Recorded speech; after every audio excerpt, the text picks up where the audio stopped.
Fala galera do G-Fight, Diego Ribas, direto de Miami com o Holm, Alex Poatan. Tudo bom, Poatan? Chama. Chama ou não chama? Chama. Bora. O UFC 300, como é que foi a negociação? Quando é que você soube que você ia lutar no UFC 300?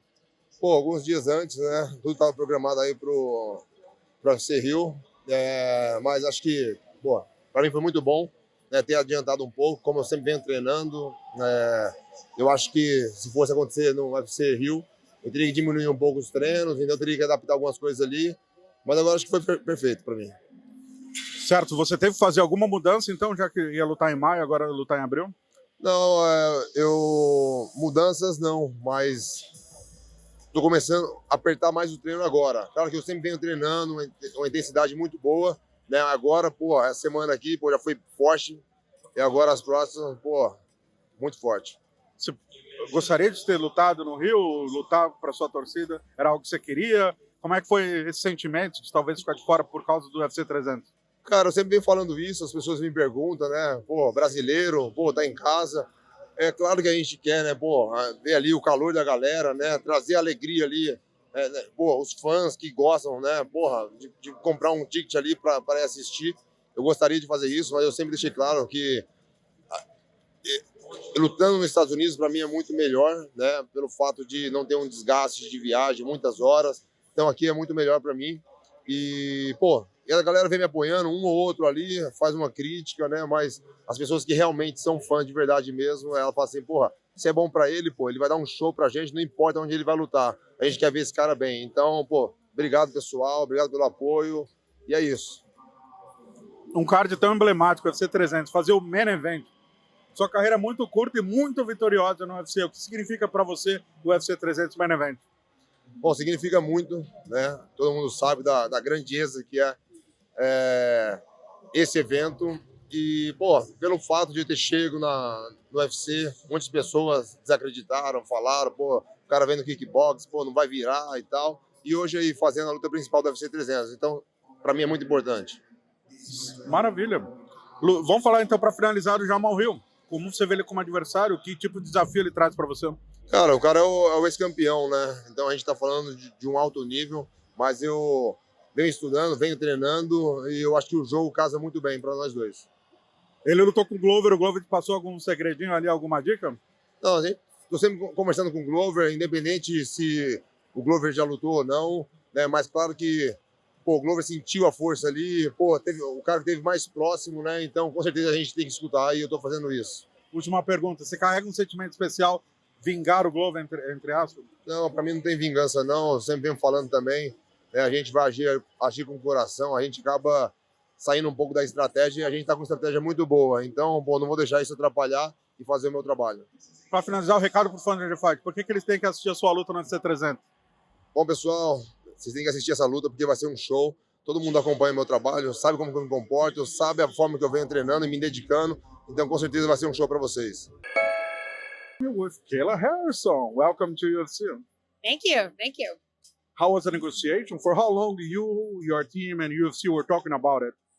Not long. I mean, I became a free agent. I decided that I wanted to see what was out there, and then some things behind the scenes had to get handled, some legal matters, and then we signed the contract. When you did start MMA, was part of your goal coming to UFC? Yeah, for sure. I think when I started MMA, you know, the goal was always to become UFC champion. It's been a long road. There's been a lot of ups and downs, some bumps on the way, but the goal was always to fight in the best organization. And this is the Olympics of MMA, you know, and I want to be Olympic champion again. That's Olympic, and you know a lot about Olympic Games. You're facing Holm. Is that the kind of level, the kind of challenge that you wanted for the first fight? Yeah, I think, you know, she's been in the top 10 for a long time. She's a former bantamweight champion. She's a legend in the sport. And I don't take her lightly. I'm really excited for this fight. I think it's a tough fight. She's probably the toughest fight in the division for me, I think, stylistically. So, but that's what I want. You know, I'm not here to make money. I'm not here to be famous. I'm not here for anything other than to fight the best and become the best.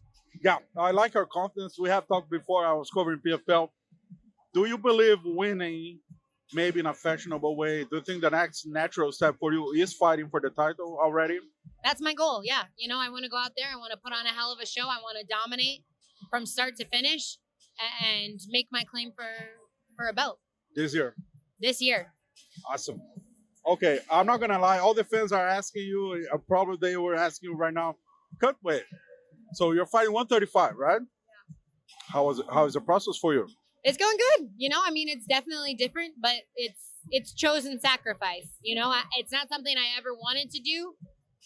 But I also don't want to be 70 years old and look back and wish that I had tried to win a UFC title. So right now I've chosen to suffer, to sacrifice, but I'm very excited that I have a good team around me. I have a nutritionist. The UFC is helping me, my chef. You know, like everything is dialed in. I have an amazing team. I'm so supported, and I'm ready. You have a personal chef, right? Yeah, Dish Bliss Kitchen. If you live in Miami, she's the best of the best. So in your level, you gotta cut this weight. Is there something that you are missing in your diet? Something that you could eat before? I mean, to be honest, she does such a good job. She makes everything so clean, so healthy. It's really just like, I think it's a mental thing, right? Like, I'm not hungry. Like, I'm eating good. I'm sleeping good. I'm drinking lots of water. It's just the mental thing. Like, oh, I can't have a cookie if I want a cookie. And I'm like, oh, that sucks. But it's going to be worth it. Did you do any tests? How does it work? It went good. It went good. So you cut weight already? It's not easy, but it's worth it. I know it's not it. Okay, last question for me. You know I'm from Brazil. Cyborg is there. Amanda Nunes is there. Yeah. Larissa Pacheco. Was the fighting Cyborg was ever part of the plan? Was ever offered for you by UFC or by Bellator and PFL? Would you like to have fought her?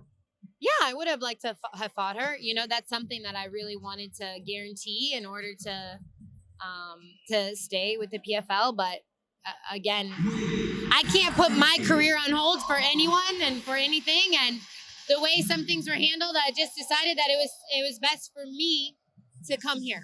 So Perfect. To finish, would you mind to send a message for your Brazilian fans why they have to watch our fight April UFC 300? yes.